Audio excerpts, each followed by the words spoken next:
अस्सलाम वालेकुम सर।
मुझे बता दीजिएगा फिर जब किस वक्त स्टार्ट करना है। और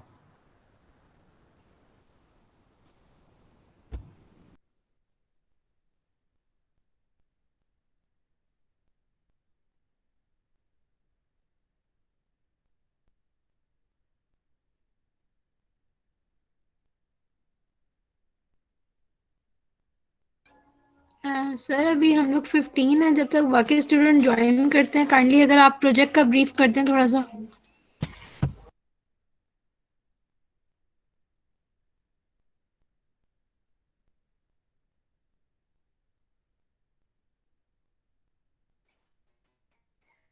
अस्सलाम वालेकुम सर। सर आप प्रोजेक्ट स्टार्ट कर दें सर, वो बस आ रहे हैं। प्रोजेक्ट का क्या ब्रीफ करना है?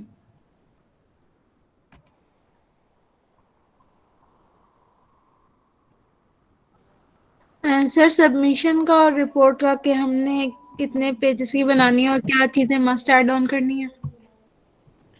पेजेस वगैरह तो खैर आप पे ही डिपेंड करता है, जितने आप उस पे वो करना चाहते हैं। सबमिशन की डेट बताई नहीं थी? No sir. अच्छा, कल कर लें। वो सर आपने मेंशन नहीं किया था। कल कर लेते हैं, कल कर लें। सर अभी तो स्टार्ट नहीं किया। कमाल हो गया, किसने नहीं स्टार्ट किया अभी तक? सर ये वीकेंड दे दें सर, नेक्स्ट वीक में ले लें। हाँ चलें, नेक्स्ट वीक कर लेते हैं, ठीक है।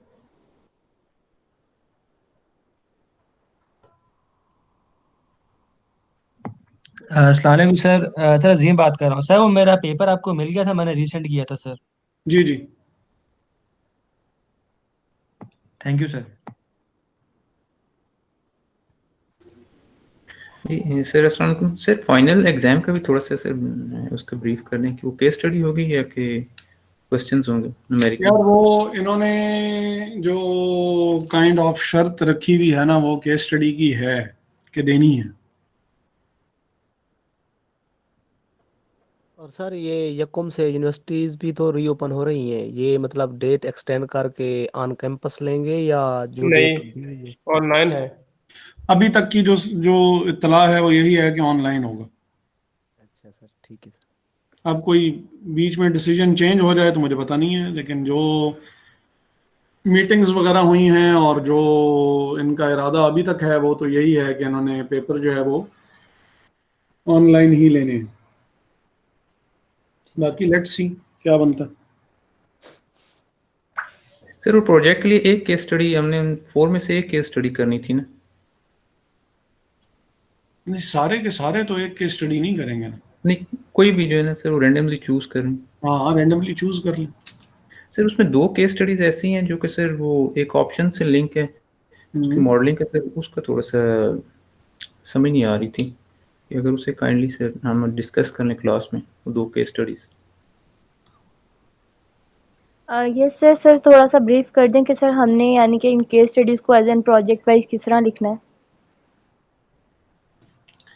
केस स्टडी सॉल्व करने के लिए ना, अब कुछ केस स्टडीज तो ऐसी हैं जिसमें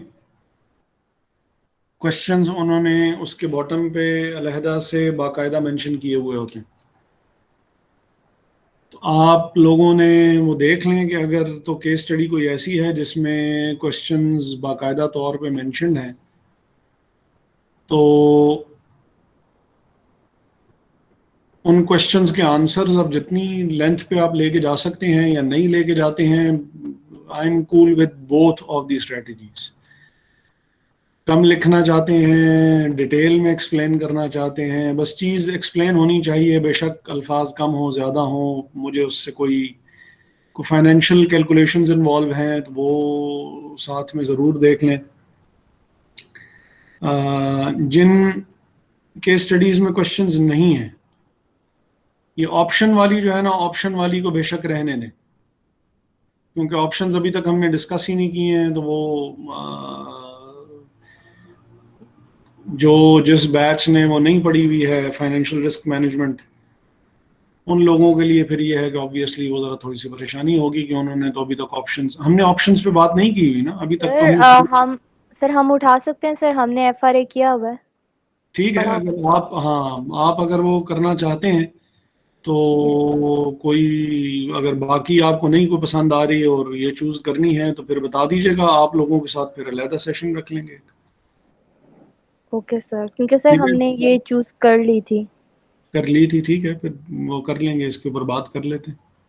ओके ठीक है सर। और सर इसमें क्वेश्चन मेंशन नहीं है, तो सर ये किस तरह अच्छा, सॉल्व होगा? जिसमें क्वेश्चंस मेंशन ना हो उसकी फिर मेन थीम आपको देखनी पड़ती है। काफ़ी दफ़ा तो इस तरह होता है कि मेन जो उनकी हेडिंग है या जो इंट्रोडक्शन है उसी में ही केस को वो एक्सप्लेन कर देता है कि वो बेसिकली इसमें चाह क्या रहा है।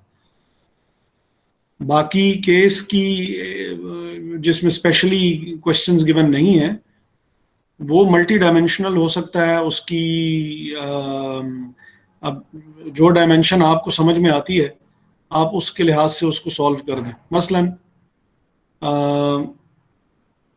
कुछ अर्से पहले ये फास्ट में अकाउंटिंग एंड फाइनेंस गुरु था, तो वहाँ पे उन्होंने केस स्टडी दी हुई थी और इसी तरह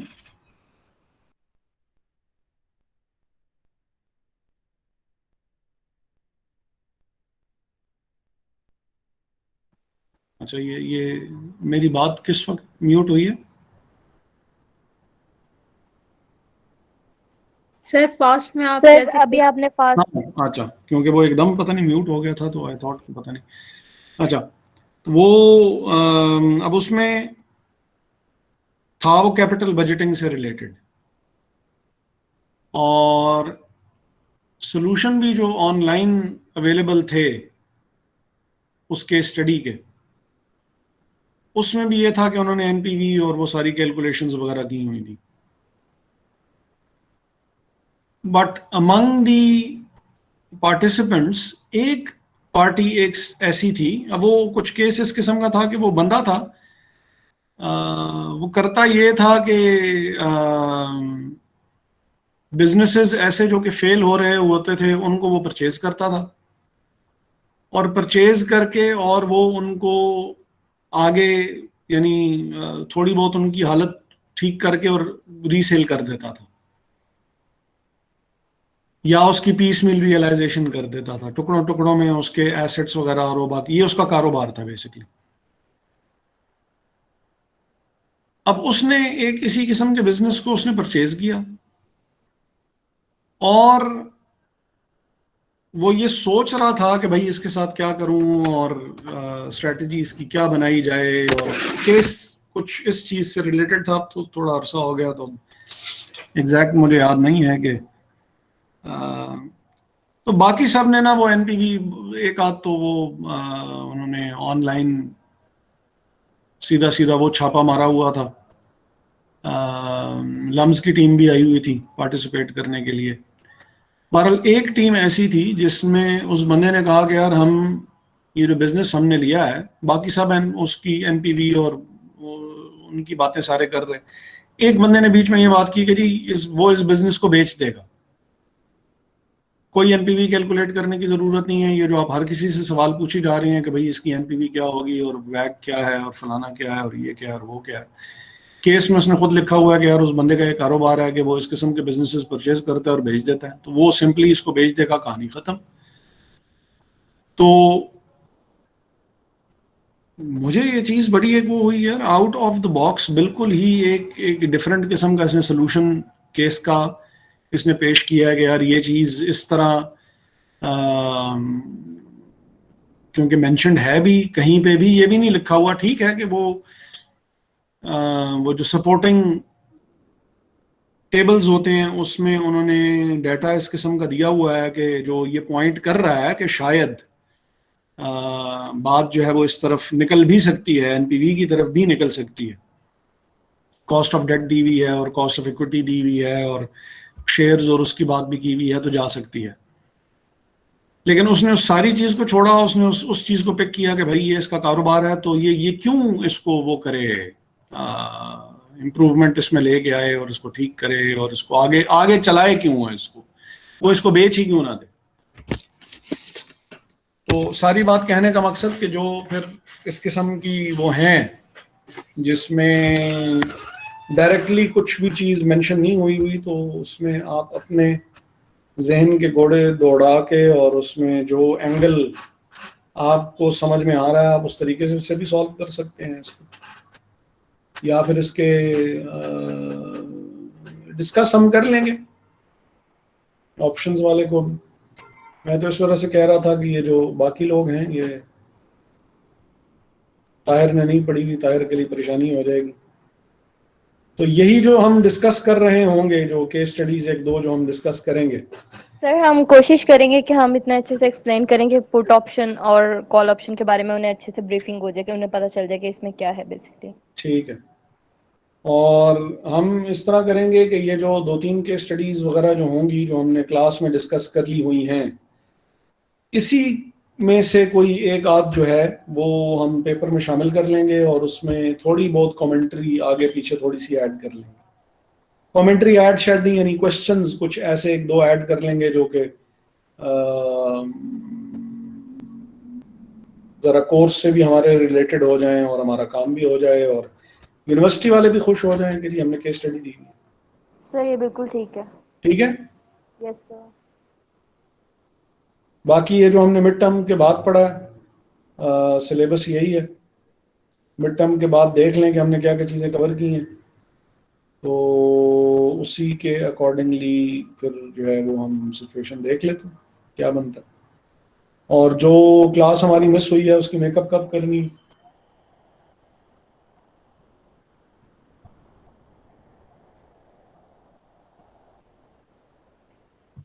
सर मंडे कर लेते हैं। सर हमें इश्यू नहीं है, लेकिन सर जो उनसे अगर जॉब होल्डर्स हैं सर उनसे पूछ लिया जाए पहले, ताकि वो जिस वक्त अवेलेबल हो। जी जो जॉब वाले हैं वो बता दें। सर कमिंग वीकेंड पर सर, ये वीकेंड इस पर नहीं है, अगले वीकेंड पर। अगले वीकेंड पे कर लिया जाए। तारिक साहब।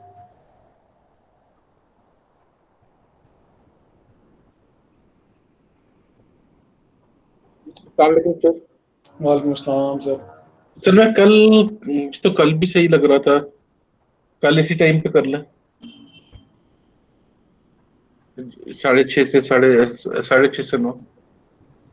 कल ना करें सर। कल मेरी असल में 6:30 से 9:30 मर्जर्स एंड एक्विजिशंस की क्लास है नमल में, तो कल मुश्किल होगा। तो संडे से लेके मैं तो संडे से लेके तो वेडनेसडे तक मैं तो फारिग होता हूँ, जैसे तुम भी करते हैं 6:30 से 9। जी Usman.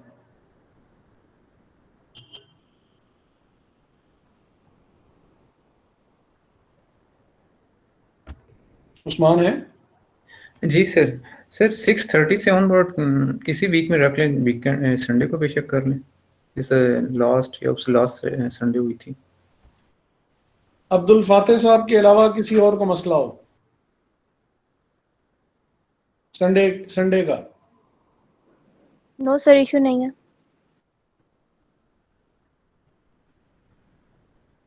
No sir fine.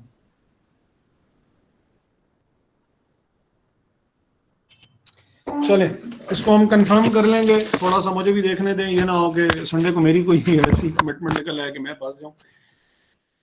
Most probably sir जो भी टाइम सर काइंडली सर उसको पहले कंफर्म कर दिएगा। लास्ट टाइम भी क्लास इस वजह मिस हो गई थी सर, हम मेरी भी सर। बस संडे डन है फिर 6:30 से 9 बजे तक संडे। सर ये कमिंग संडे या उससे नेक्स्ट संडे? कमिंग संडे, ये नहीं ये वाला अभी वाला, ये जो आने वाला है। जी जी ओके सर।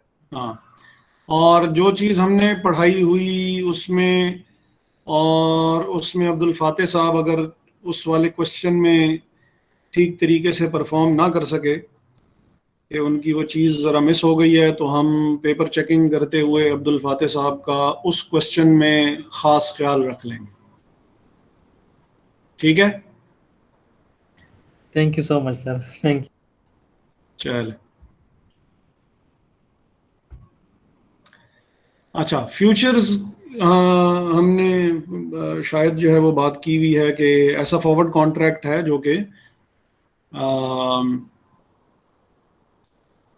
ऐसा फॉरवर्ड कॉन्ट्रैक्ट जो कि स्टॉक एक्सचेंज पे ट्रेड भी होता हो, और अगर स्टॉक एक्सचेंज पे ट्रेड होता होगा तो ऑब्वियसली जो कंडीशंस हैं वो भी एक्सचेंज की चलेंगी कि डिलीवरी डेट कब होगी, which is usually the month and की डेट होती है। जो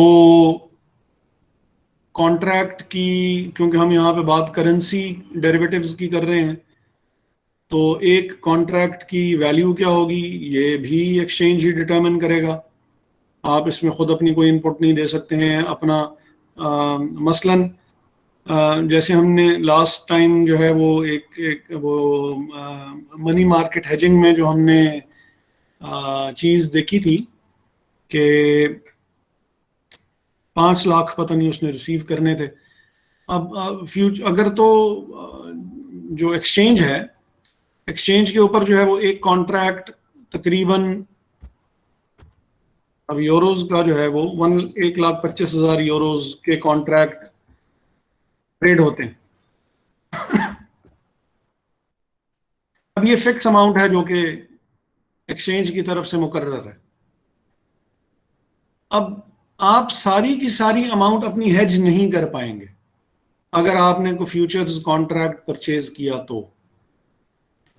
वजह उसकी ये होगी 1,25,000 मल्टीप्लाइड बाय 4, तो ये अमाउंट नहीं, ये तो पूरी 5 लाख बन गई, सॉरी 6 लाख अगर अमाउंट सपोज, तो 6 लाख की अमाउंट में से 5 लाख रुपए तो आप हेज कर पाएंगे, क्योंकि 1,24,000 का जो कॉन्ट्रैक्ट है ये एक्सचेंज ने खुद से डिटरमिन किया हुआ कि भाई एक कॉन्ट्रैक्ट जो हमारी एक्सचेंज पे ट्रेड होगा,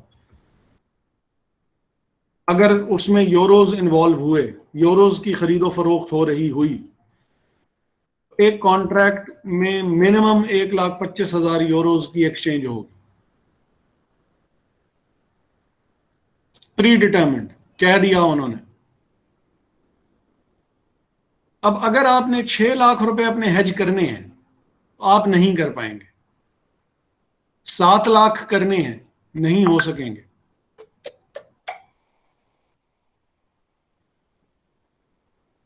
ठीक है, मसलन 4 कॉन्ट्रैक्ट्स पे 5 कॉन्ट्रैक्ट्स की वैल्यू क्या हो जाएगी,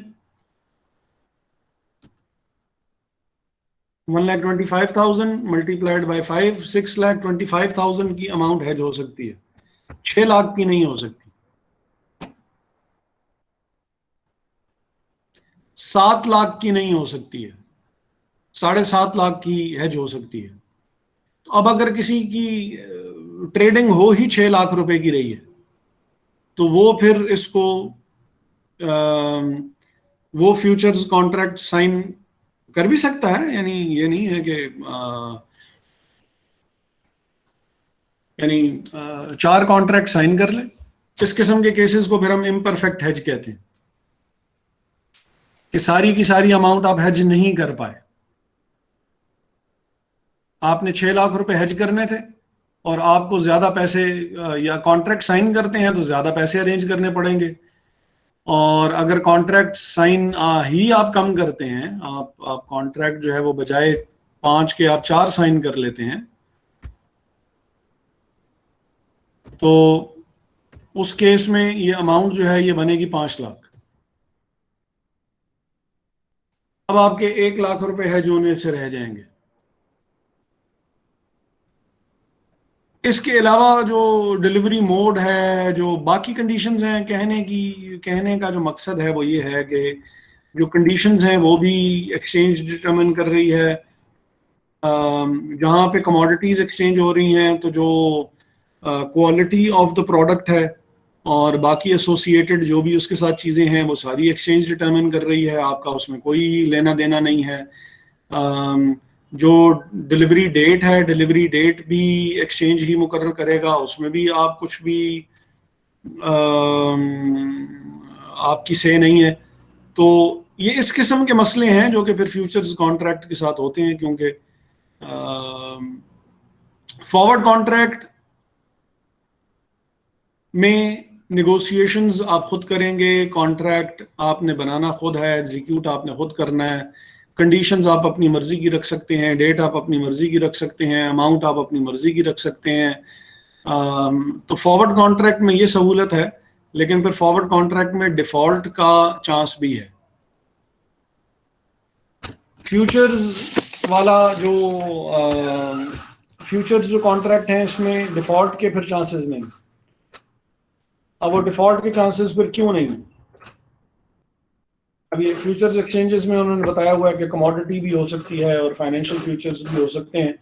कमोडिटीज़ में हर किस्म की चीज़ जो है वो wheat, oil, copper, gold, rubber, soya beans, coffee, cotton, sugar, जो भी जो है वो इसमें हो सकती है। फाइनेंशियल फ्यूचर्स में फिर ऑब्वियसली जो भी फाइनेंशियल एसेट्स आपके हैं उसकी सेल और परचेज जो है वो होगी इसमें। और हमारे यहाँ पे भी वो पी मैक्स है, पाकिस्तान मर्केंटाइल एक्सचेंज है, तो उस पे बेसिकली ये जो चीज़ें हैं ये उसके ऊपर जो है वो ट्रेड होती हैं। इसमें फिर जो मज़ीद जो चीज़ जो है वो देखने वाली है वो ये है कि जो फ्यूचर्स कॉन्ट्रैक्ट हैं, फ्यूचर्स कॉन्ट्रैक्ट्स में जो आपका एक्सचेंज है, एक्सचेंज बेसिकली इंटरमीडियरी का पार्ट जो है वो प्ले करता है। यानी ऐसा नहीं है कि आप डायरेक्टली दूसरी पार्टी के साथ इन्वॉल्व होंगे। बायर का कॉन्ट्रैक्ट भी होगा एक्सचेंज के साथ, सेलर का कॉन्ट्रैक्ट भी एक्सचेंज के साथ हो रहा है, वो दोनों एक दूसरे के साथ डायरेक्ट नहीं हो रहे। और जो भी वैल्यू ऑफ जो वैल्यू ऑफ द कॉन्ट्रैक्ट है, जो भी आपने साइन किया हुआ है, तो आपको कुछ अमाउंट अप फ्रंट भी जो है वो जमा करवानी पड़ती है इसमें, कि ये इस चीज़ की श्योरिटी है, उसको मार्जिन कहा जाता है। अभी हम थोड़ी देर में उसके ऊपर भी देखते हैं कि वो मार्जिन किस किस्म के जो है वो हो सकते हैं, कि ये इस चीज़ की श्योरिटी होगी कि कोई पार्टी डिफ़ॉल्ट ना करे। अगर आपको एक इस तरफ से ज़रा थोड़ी सी सहूलत है कि डिफ़ॉल्ट से आप बच सकते हैं, तो फिर ये चीज़ थोड़ी सी आपके लिए ज़रा थोड़ी सी हैंडल करना शायद मुश्किल हो, कि वैल्यू आपकी पसंद की हो भी सकती है, नहीं भी हो सकती, डेट आपकी पसंद की हो भी सकती है, नहीं हो सकती है, मोड ऑफ डिलीवरी हो सकता है आपकी पसंद की हो, ना भी हो। तो ये रिस्ट्रिक्शंस हैं इस केस में। बाकी बहरहाल डिफ़ॉल्ट को बचाने के लिए एक्सचेंज क्या कंडीशन रखेगी कि when two parties agree to sell और purchase of a quantity of futures, both parties are required to pay a cash deposit called an initial margin to cover the risk of short-term losses on their position. अब ये amount आपको up front जो है वो जमा करवानी पड़ेगी। 1 minute के लिए एक्सक्यूज कीजिएगा। अस्सलाम वालेकुम। जी जी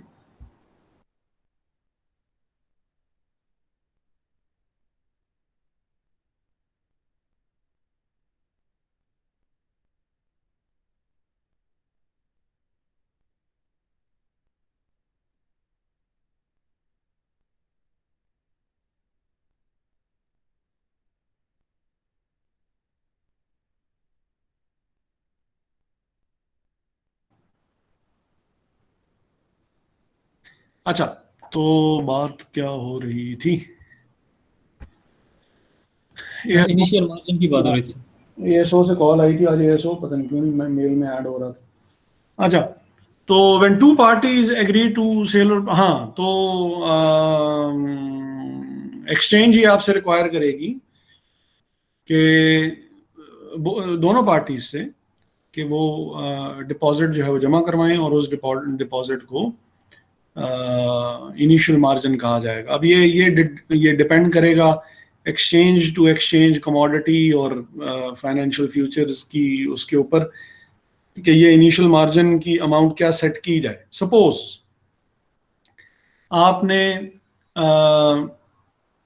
कॉन्ट्रैक्ट साइन किया है सपोज 1,50,000 का, exchange suppose will require that, और ये जो कॉन्ट्रैक्ट साइन हुआ है ये हुआ है गोल्ड का सपोज, तो एक्सचेंज आपसे रिक्वायर ये करेगा कि 1,50,000 का 1/3 आप इनिशियल मार्जिन के तौर पे दोनों पार्टीज जो हैं वो उसको डिपॉजिट करवाएं। और एक पार्टी भी जमा करवा रही है, दूसरी पार्टी भी जमा करवा रही है। वजह इसकी ये होती है कि जो अंडरलाइंग एसेट है जिसके ऊपर वो कॉन्ट्रैक्ट हुआ है, जब उसकी वैल्यू चेंज होगी तो इसकी वैल्यू भी चेंज होती है जो आपने फ्यूचर्स कॉन्ट्रैक्ट साइन किया हुआ है।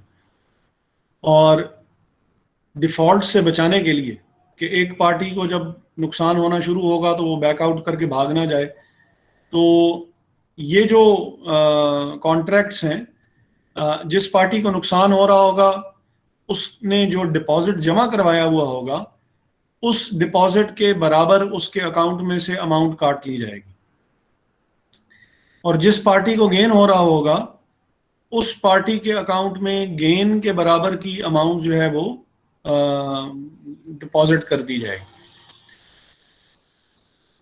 इसमें फिर जो मजीद कि अगर लॉस हो रहा है और वो कंटिन्यूसली लॉस ही हो रहा है, तो अच्छा इस चीज़ को इसके लिए एक स्पेशल टर्म यूज़ करते हैं कि वो दिल चाह भी रहा है कि पूछूं लेकिन फिर कह रहा हूँ कि मार्क टू मार्केट कहते हैं इसको, मार्क्ड टू मार्केट, कि इसकी वैल्यू रेगुलर बेसिस पे अपडेट होगी, रेगुलर बेस पे अपडेट होगी वैल्यू जो भी हो रही है, जो भी आपने कॉन्ट्रैक्ट साइन किया हुआ है कॉन्ट्रैक्ट की वैल्यू, क्योंकि वो चेंज होगी और course of the period of the contract. तो अब ये जो वैल्यू चेंज हो रही है तो इसमें एक बंदे को गेन हो रहा है, एक बंदे को लॉस हो रहा है, तो वो गेन जो होगा वो जो भी बंदा होगा उसके अकाउंट में ऐड कर दिया जाएगा, और जो लॉस होगा वो जो पार्टी है जो भी है, बेशक वो लॉन्ग है कि शॉर्ट है, जिसको भी गेन हो रहा है उसके अकाउंट में ऐड, जिसको लॉस हो रहा है उसके अकाउंट में से डिडक्ट हो जाएगा। ऐसा भी हो सकता है कि एक पार्टी को इतना नुकसान हो रहा हो और कंटिन्यूसली नुकसान हो रहा हो कि वो नुकसान होते होते उसकी अमाउंट उसके अकाउंट में से डिडक्ट हो रही है, तो डिडक्ट होते होते एक खास परसेंटेज से भी बात नीचे चली जाए। इन दैट केस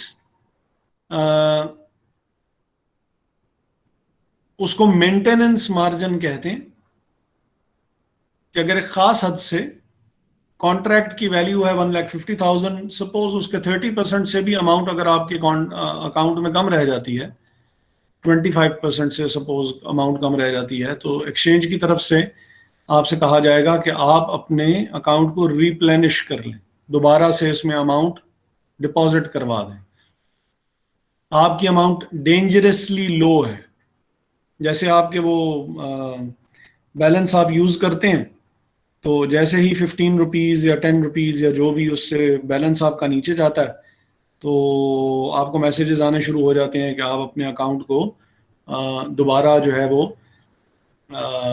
उसमें बैलेंस आप अपना डलवा लें, वरना ये है कि आप हमारी सर्विसेज यूज़ नहीं कर पाएंगे।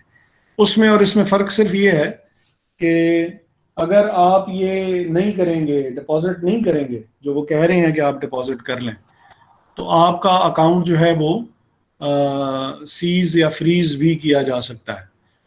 और फिर सवियर केसेस में ये है कि ये भी हो सकता है कि आपकी ट्रेडिंग पे पाबंदी लगा दी जाए कि यार ये बंदा हमेशा लॉस होना शुरू होता है तो ये भाग जाता है, या ये पहले वाला जो नुकसान है ये आप पूरा करें तो फिर उसके बाद।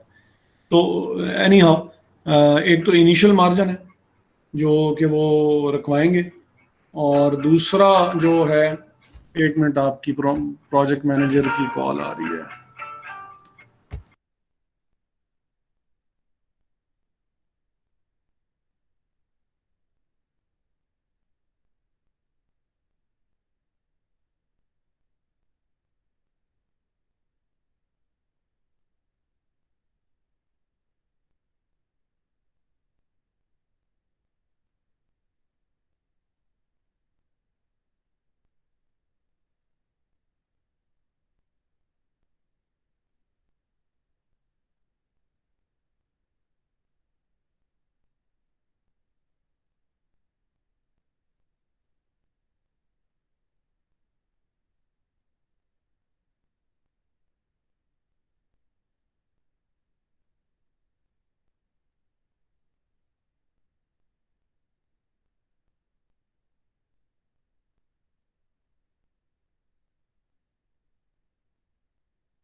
अच्छा जी, तो हम मेंटेनेंस मार्जिन की या वेरिएशन मार्जिन की हम बात कर रहे थे कि अगर एक स्पेसिफिक पार्ट से स्पेसिफिक अमाउंट से या स्पेसिफिक परसेंटेज से बात नीचे चली जाए तो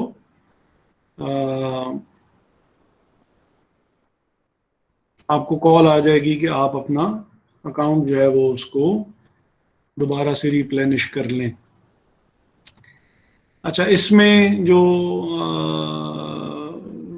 बात है वो जैसे पहले भी लॉन्ग और शॉर्ट पोजीशन की थी कि when a person has bought futures without previously having sold any, he establishes a long position. और in a position in which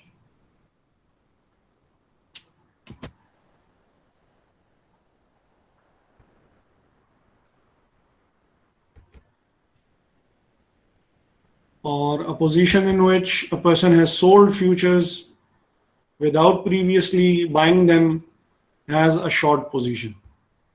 वही बात जो पहले और इनको जब ये वो परचेज कर लेगा तो इसको हम ओपन पोजीशंस कहेंगे क्योंकि अभी कॉन्ट्रैक्ट जो है वो सेटल नहीं हुआ है।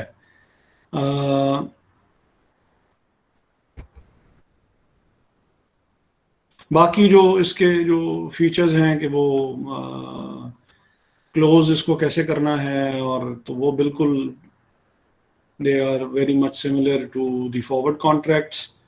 और इसमें फिर जो टर्मिनोलॉजीज की मज़ीद है वो भी देख लेते हैं, और फिर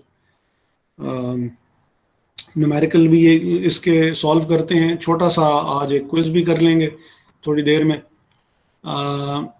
टिक्स एंड टिक्स, ये जो टिक्स है ये क्या है? Tick is the minimum price movement of a futures contract, minimum price movement.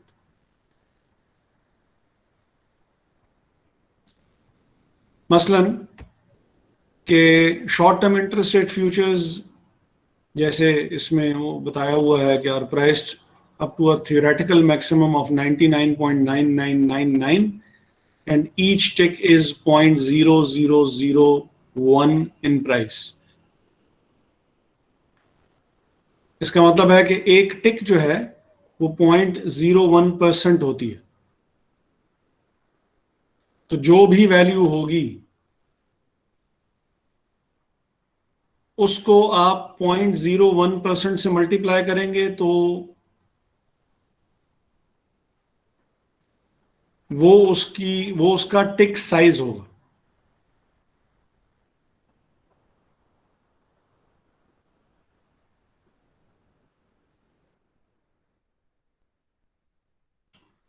Tick values can be used to calculate the gain or loss on a futures position. For example, suppose that a company buys 20th June euro dollar futures at 9,650 and sells 20th June futures later at 9,672 to close the position.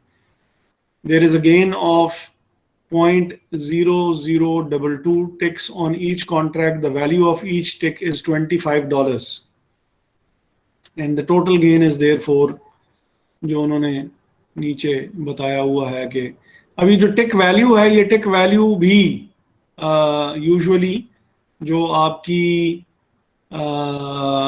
Exchange है ये usually exchange ही ये भी fix करती है या determine करती है कि टिक साइज क्या होगा। तो स्टैंडर्डाइज्ड कॉन्ट्रैक्ट्स हैं जो हमारे फ्यूचर्स कॉन्ट्रैक्ट्स होते हैं, स्टैंडर्डाइज्ड कॉन्ट्रैक्ट्स होते हैं।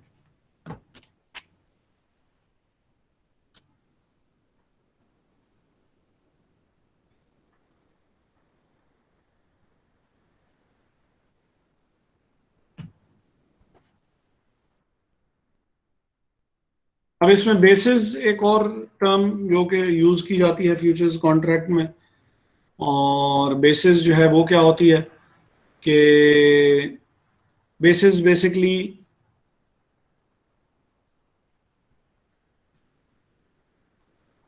डिफरेंस है उस वैल्यू का जो कि उसकी फ्यूचर में होनी चाहिए, सॉरी, जो जो जो सेटलमेंट डेट पे होगी, और वो वैल्यू जो कि उसकी अभी चल रही है।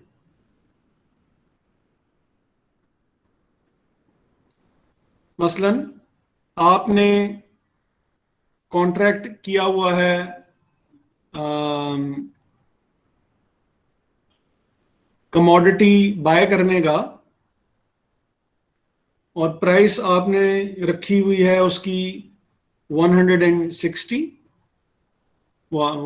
या 1 लाख पर कॉन्ट्रैक्ट, और एग्जीक्यूशन डेट जो है वो आज से 3 महीने के बाद की है सपोज।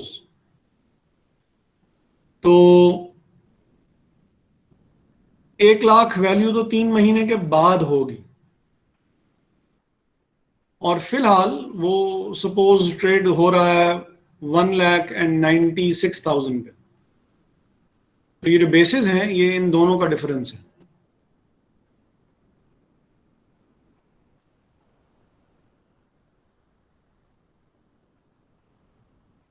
अब ये जैसे एग्जांपल भी इन्होंने दी, for example a company might sell सितंबर स्टर्लिंग, ये यानी pound to US dollar futures in April at a price of 1.98 when the current spot exchange rate is 1.96. The basis is the difference of the current market price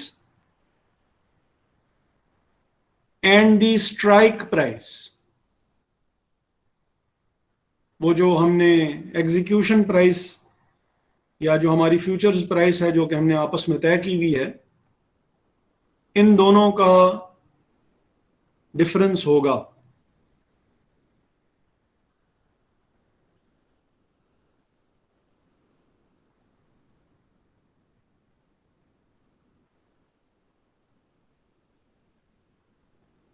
और 1.9800 और 1.9600 का जो difference है वो basically सिर्फ 0.02 का है, और ये बेसिस है। ये बेसिस जो है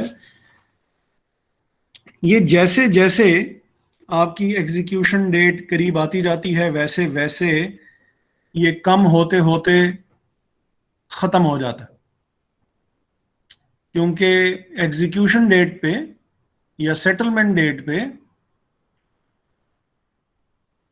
प्राइस तो आपको वही मिलनी है जो कि आपने आपस में डिसाइड की हुई है।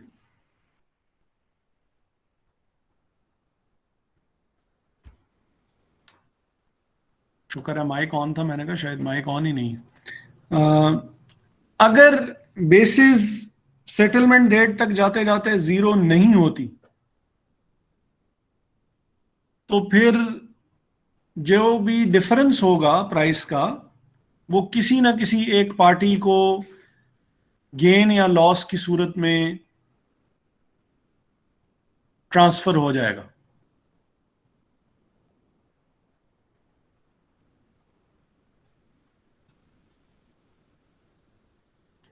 लेकिन जैसे यहां पे भी इन्होंने कहा हुआ कि if the basis is not zero at settlement, dealers in the market would be able to make an instant guaranteed profit by buying or selling in the futures market and simultaneously selling or buying in the cash market. Spot market में चीज वहां से अगर वो उसमें miss pricing है तो जो आर्बिट्राज अपॉर्चुनिटी यहां पे क्रिएट हो जाएगी, एक मार्केट से चीज परचेज की जाएगी और दूसरी मार्केट में वही चीज जो है वो ट्रांसफर कर दी जाएगी, बेच के खरीद के, और आप वहां से प्रॉफिट कमा लेंगे।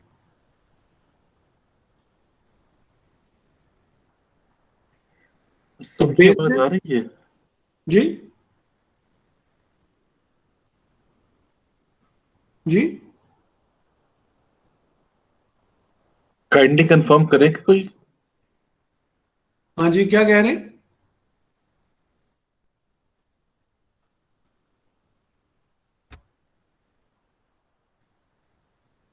ये मेरी आवाज आ रही है ना बाकी सबको भी?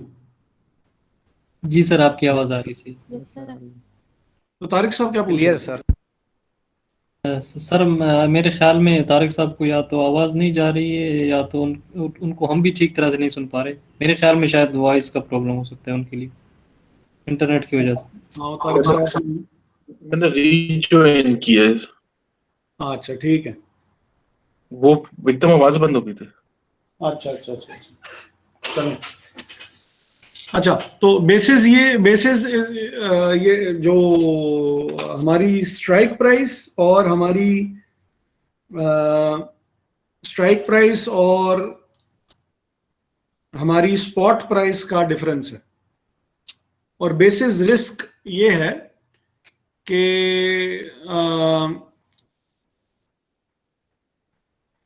हमने, क्योंकि एकेडमिक पर्पसेस के लिए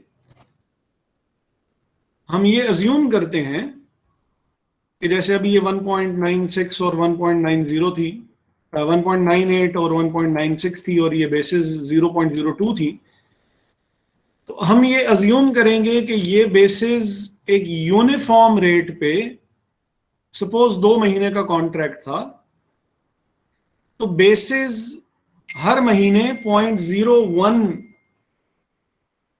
पॉइंट के हिसाब से या 100 पॉइंट्स डिक्रीज होगी,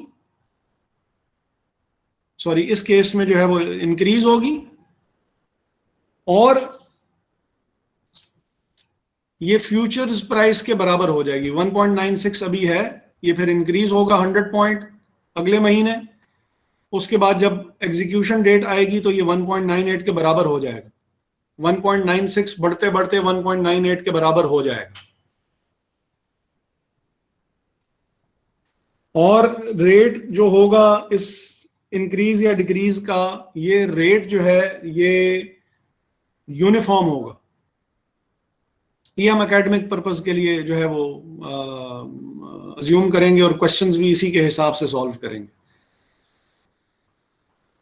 कि एग्जीक्यूशन डेट पे 1.96 1.98 के बराबर पहुंच जाएगा, क्योंकि हमने उसी के हिसाब से सारी कैलकुलेशन की हुई, और हमने प्राइस भी इसी वजह से 1.98 लगाई थी। और अगर ये 1.98 के बराबर ना हुई तो ऑब्वियसली फिर एक पार्टी को गेन, एक पार्टी को लॉस हो जाना, वो तो फिर हो ही जाना। क्लियर है इस चीज को, कि जो हमने बेसिस डिटरमिन की हुई है कि ये जाते जाते कम हो जाएगी, जो हमारा अंदाजा है, अगर ये अंदाजा पूरा ना हो पाया, जो हम कह रहे हैं कि बेसिस अगले महीने 100 पॉइंट्स से इंक्रीज होके 1.97 होगा और फिर 1.98 हो जाएगा, अगर ये ना हुआ तो इस चीज को बेसिस रिस्क कहते हैं। Basis risk is the risk that when a futures position is closed, the size of the actual basis will be different from the expectation of what the basis should be. हमारे अंदाजे के मुताबिक तो basis को 0 हो जाना चाहिए था जब एग्जीक्यूशन हुई है, लेकिन बेसिस अभी भी 100 पॉइंट्स है।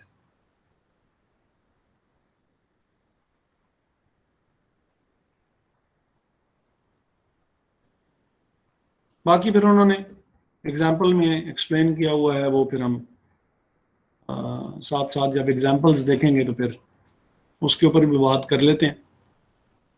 कि इम्परफेक्ट हेज मैं आपको समझा चुका हूं कि इम्परफेक्ट हेज जो है वो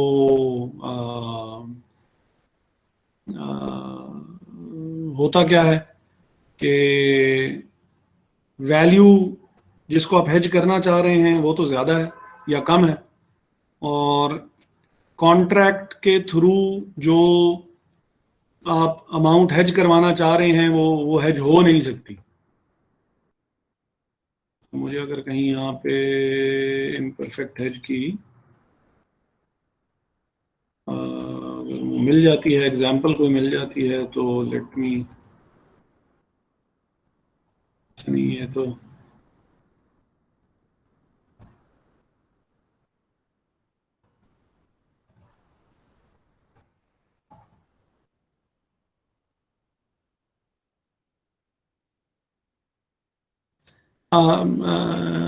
It's June. A UK company expects to receive $1 million from a customer in August and wishes to hedge its currency exposure with currency futures. In this example, it is assumed that there is no basis and the future price and the current spot market exchange rate are always equal. The price of the September futures in June is 1.82. The value of one tick is 6.25. अब यहाँ पे जो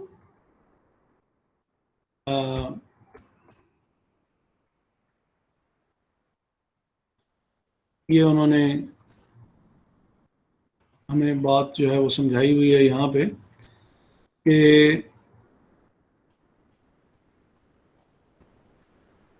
at the current rate of 1.82, ये 1.82 जो है वो basically the sterling equivalent of 1 million US dollars is 549,451. अब हमने क्या किया है कि ये 1 मिलियन को 1.82 से हमने डिवाइड किया है. एक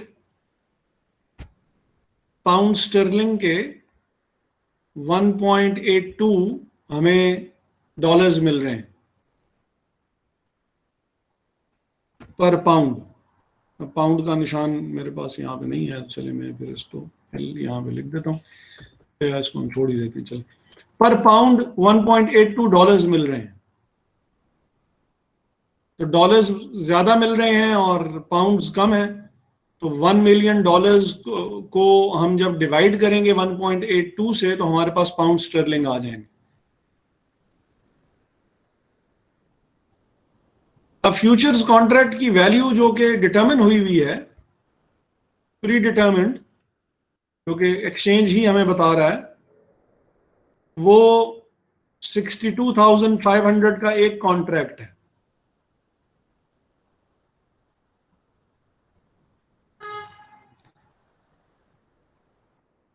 अब ये चीज हम यहां से टिक से भी, अगर एक टिक इतनी है और ये 0.01% होती है तो इसको कन्वर्ट कर लेंगे तो ये हमारे पास value of the contract total आ जाएगी. वैसे ही ये क्वेश्चंस में गिवन होगी.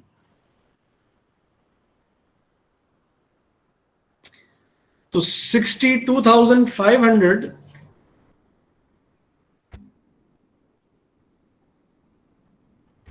5,49,451 को वो हेज करना चाहता है. 62,500 का एक कॉन्ट्रैक्ट है, तो उसको 8.79 कॉन्ट्रैक्ट्स साइन करने पड़ेंगे, जो कि नहीं हो सकता. या वो 8 कॉन्ट्रैक्ट साइन कर सकता है या वो 9 कॉन्ट्रैक्ट साइन कर सकता है. अगर वो 8 कॉन्ट्रैक्ट साइन करता है और एक कॉन्ट्रैक्ट 62,500 का है, तो टोटल अमाउंट जो वो हेज कर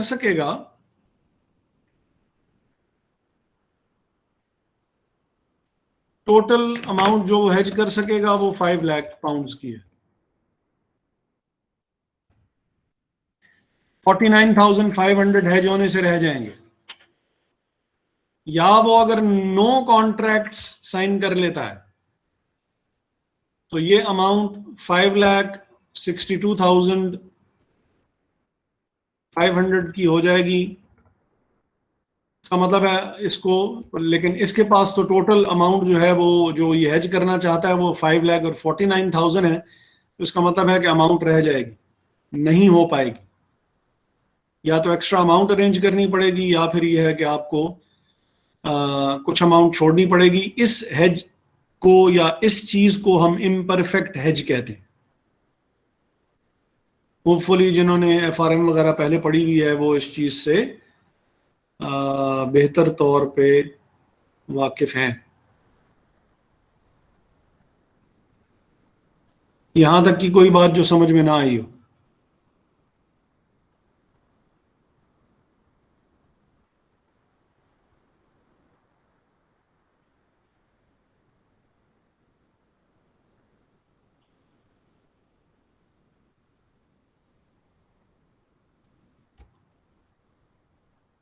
आवाज आ रही है मेरी या सारे सो गए? सर आ रही है सर, आवाज आ रही है। सर आवाज आ रही है। यानी फ्यूचर कॉन्ट्रैक्ट ना हो गए, लोरियां हो गई कि सर यार लोग आवाज आ रही है सर, आ रही है। कि लोग जो है वो बिल्कुल ही खामोश ही हो गए हैं। ताहिर से पूछते हैं, ताहिर को क्या समझ में आया अभी तक? सर थोड़ा बहुत आया है बस, ज्यादा नहीं है, पूरा नहीं आया सर, लेकिन क्या चीज समझ में अभी तक आई है, चलो वो बताओ। एक्सप्लेन नहीं कर सकता, लेकिन थोड़ा बहुत आया है सर मुझे। मसलन अच्छा, और तुम्हारी क्लास में कौन है जो जिसने ये पहले नहीं पढ़ी हुई है? सर एक इरफान है और दूसरी सहरिश। अच्छा, इरफान है हमारे साथ इस वक्त क्लास में? Yes sir. जी इरफान साहब, क्या चीज समझ में आई है अभी तक? सर अगर हम कोई वैल्यू को हेज करना चाहते हैं तो और वो इसमें जो है कि मसला आ रहा हो कि अगर या तो वो अमाउंट हेज करना चाहे थे वैल्यू से या ज़्यादा आ रही हो या कम आ रही हो तो वो इम्परफेक्ट होगा। ठीक है। और फ्यूचर्स कॉन्ट्रैक्ट की क्या क्या बात समझ में आई है अभी तक? और ये टिक्स क्या होती हैं और बेसिस क्या होती है? सर फ्यूचर कॉन्ट्रैक्ट्स में जो है कि हम अपने जो है इसमें हम ये डेटा वगैरह या एक्सचेंज प्राइस वगैरह एक्सेट्रा अपनी मर्जी से नहीं कर सकते, लेकिन इसकी बेहतरीन बात ये होती है कि इसमें जो है ना वो डिफ़ॉल्ट नहीं होता, जबकि ठीक है। फॉरवर्ड कॉन्ट्रैक्ट में हम अपनी मर्जी से ही डेट कॉन्ट्रैक्ट या एक्सचेंज वगैरह कर सकते हैं, लेकिन इसमें डिफ़ॉल्ट होने के चांसेस बहुत होते हैं। ठीक है, ठीक हो गया। ताहिर, बेसिस क्या होती है?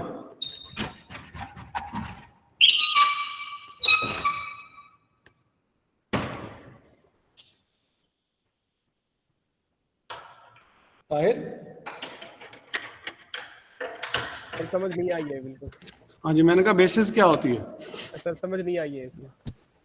बेसिस की भी समझ में नहीं आई क्या होती है? नहीं सर। अच्छा, इरफान के अलावा और क्या नाम लिया था, कौन है जो तुम्हारे साथ जिसने नहीं पढ़ी हुई है? सहरिश। जी सहरिश।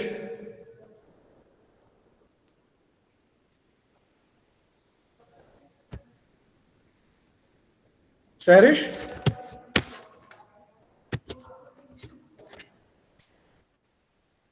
सहरिश है भी या नहीं है? है सर।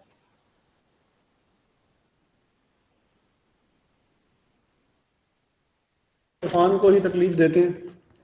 इरफान, बेसिस क्या चीज थी? सर डिफरेंट जो कि sports difference between spot market price और स्ट्राइक प्राइस में जो डिफरेंस होता है उसे बेसिस कहते हैं। और इसके बाद हमने ये भी पढ़ा कि बेसिस में ये जो है लास्ट डेट तक जो है ख़त्म होंगे, अगर ये ख़त्म ना हुए तो इसमें फिर जो रिमेनिंग होल चाहे लॉस हो या प्रॉफिट हो ये एक ना एक पार्टी को जो है बर्दाश्त करना पड़ेगा। ठीक हो गया। और टिक साइज क्या है? टिक साइज टिक वैल्यूज। टिक जो है वो मिनिमम प्राइस मूवमेंट है।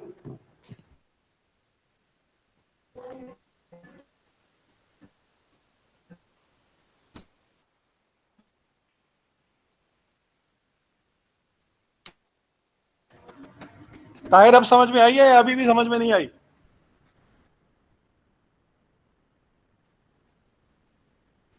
सर नहीं समझ आई कि डिफरेंस के लिए करते हैं सर, बेसिस और टिक जो है।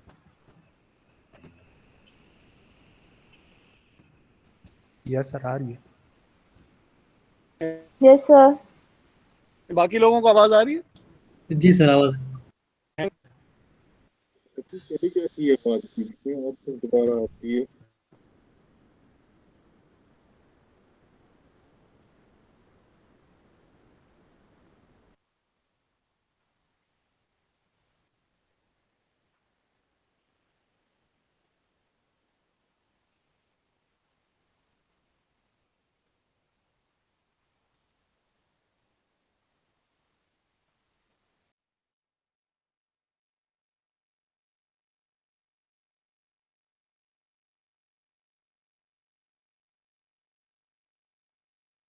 मुझे तो नहीं आ रही आवाज, किसी और को शायद आ रही हो। अभी नहीं आ रही है। ओके ठीक है, ओके, बाकी लोगों की तो आ गई।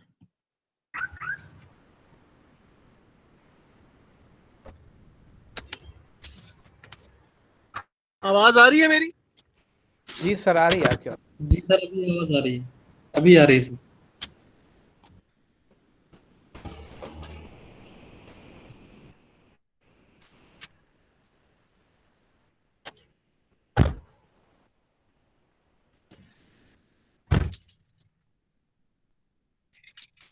हाँ जी ताहिर सर। जी सर। बेसिस क्या चीज है? सर ये स्पोर्ट्स और ये मतलब फ्यूचर जो डिफरेंस होता है सर, वो होता है सर, उनके बीच में डिफरेंस होता स्पॉट का और ये फ्यूचर फ्यूचर्स प्राइस का डिफरेंस है। Yes sir.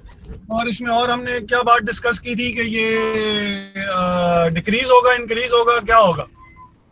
सर ये इंक्रीज होगा। इंक्रीज होगा हर दफा? No sir. ये इंक्रीज भी हो सकता है, डिक्रीज भी हो सकता है। अगर तो स्पॉट प्राइस जो है वो कम है और फ्यूचर्स प्राइस ज्यादा है, तो फिर ये स्पॉट प्राइस क्योंकि कम है फ्यूचर्स प्राइस के बराबर पहुंचेगी, तो ये आहिस्ता आहिस्ता बढ़ते बढ़ते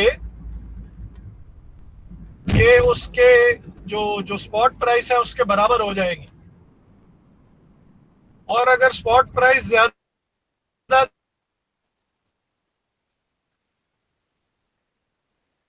और फ्यूचर्स प्राइस आवाज में बहुत ज्यादा डिस्टॉर्शन है, कम है, तो फिर क्लियर है जी?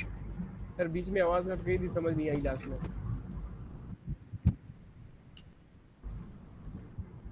अच्छा, इस तरह कर लेते हैं, मेरा ख्याल है क्विज कर लेते हैं, तब तक मैं इसको कनेक्टिविटी इशू को जरा रिजॉल्व करने की कोशिश करता हूं।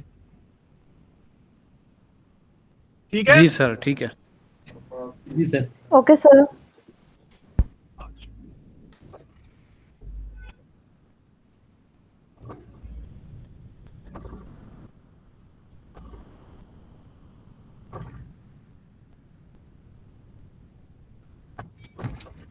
क्विज ये इसी में से कर लेते हैं जो हमने लास्ट जो पढ़ा था फॉरवर्ड्स का।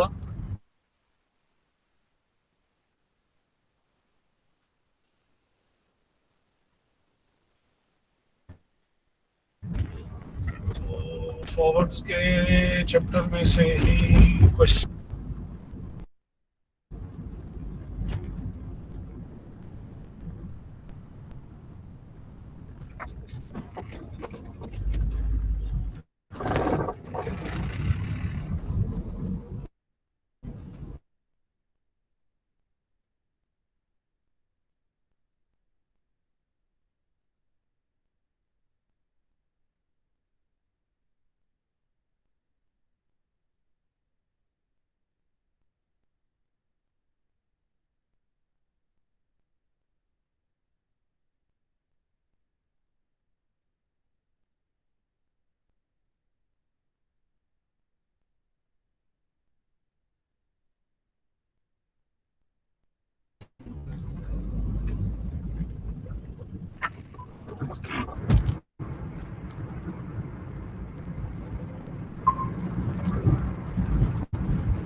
ये 21.2 सॉल्व करें।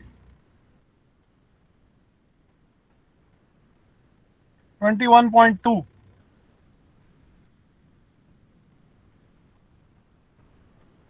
आवाज आ रही है ना मेरी?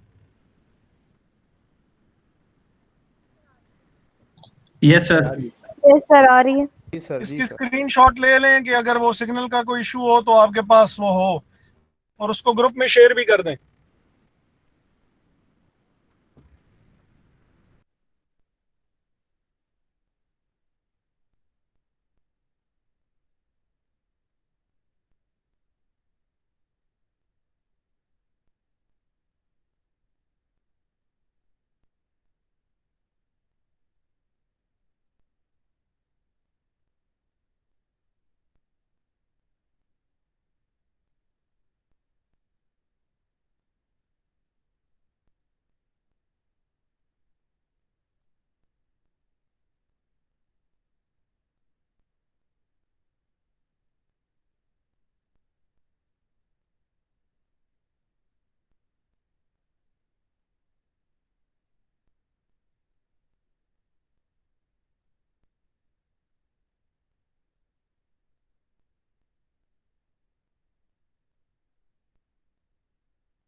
Excuse me, sir.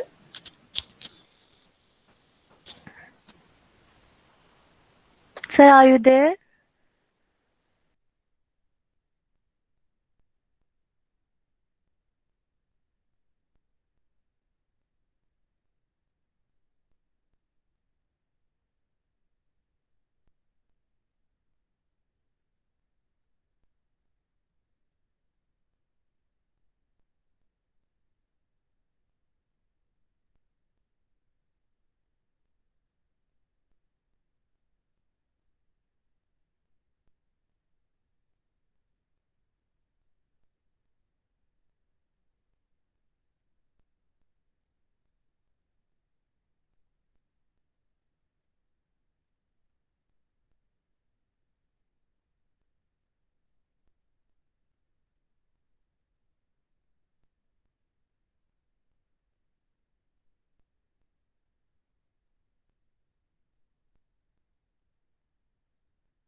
तारिक साहब